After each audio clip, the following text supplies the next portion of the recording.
yuko pumbani kwa mganga baada mchezaji mchungaji ambaye kwa mapepo amekuwa mganga wa chini.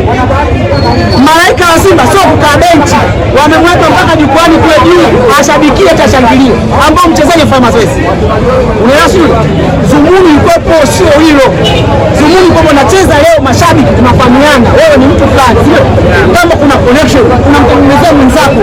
Wewe mzee Saluti una pinch yes, labda mimi na shule yangu au mimi na kitu changu tunafahamiana, tunabadilishana namba, chukua hii tenda tusaidie. Umeelewa? Sio wewe ni mchungaji, sio unafanya kazi yako hivyo.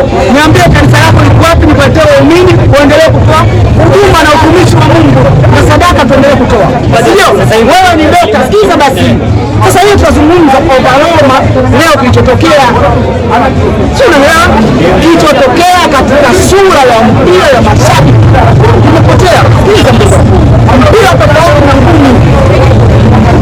Huyu hapa sasa Mwakinyo akawa na Japhet Kaseba au kijana wawili unapata peke yako. Sio unaelewa? Lakini timu inakusanya kwa kikundi. Ndio hawa mashabiki ambao tunawaita ambao wanasema acheza kwa kipindi. Kwa nini wacheze? Huo ni udhalilishaji. Nini? Unadhalilisha watu, unapoteza utu na heshima yao mbele ya jamii. Maana yake wale wanaonekana hawafai. Walioteza pale ndio mashabiki wa Simba. Hawa ambao kina Kisugu sio kina Bibi, hawa sio mashabiki wa Simba. Hawa ni wanafai kwa mujibu wa mediaje. Mesha mara kwanza hata Kizimkazi aleta vitoto vya kateni. Mbunge wanu. Hebu waziri. Mwaka jana tuenda kwa tamasha. Mashabiki wa Simba na mlecheza nini? Anacheza bodi, anacheza akaita kabila ni kama kuusi. Haibadi? Unasema moto ni mjinga. Wazana mashabiki kwamba wamekaa benchi na kwa waganga ngine jukwani watamunga mkono. Kwa sababu wakita bana tunataka mashabiki kataja nini? Pesa sio. Wale kutunga mkono. Wale wachezaji wanjani watataka kumunga mkono.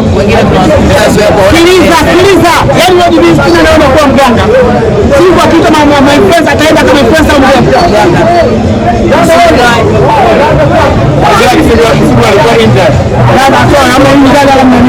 Mzee Saluti hamna nje hamna mimi. Mimi ninachokwambia kwa kitu influencer wa Simba waenda kupiga vigoma vyao, wataenda wote wale walikuwa mbele cha leo. Mzungumza wawili Mzalamu na Dr. Mo tumetaja hapa wachezaji 16 ambao wachezaji wa kwanza. Mnaelewa? Kwa hakika kuna vigoma wale mnaonaje?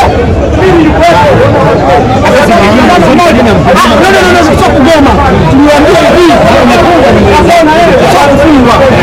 tuliwaambia hili imeletwa tamasha ambalo la mashabiki mrefu. Hapa tuangalie mpango wa huyu shabiki mmongoa katika haki ya shabiki amekuwa mganga. Shabiki mmongoa katika haki ya shabiki amekuwa ni mlinzi. Na heshima mbele ya jamii imepotea. Kuna mama yake na mkada msimamo wao kwa tegemea na TV na tunamuona mlaki na chapa anaonekana kwa mjanga. Ndio ile timu imekuwa mjanga. Kisugu hapo anaonekana familia yote ameona mpaka mamake Kisiji kwa ameambia na leo anacheza. Kisugu amekaa ndani na mjanga kwa mjanga wake. Kwa mechi hiyo. Usiambie timu imesha. Hii mechi imevunjika. Sikiza biko kabisa. Sikiza biko kabisa.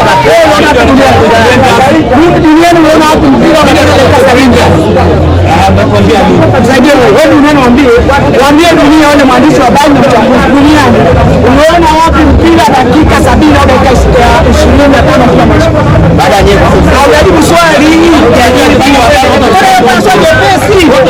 Baada ya nyeko. Haujaribu swali tuambie duniani unaona hata dakika 25 mpira umeisha wapi kwa mfano.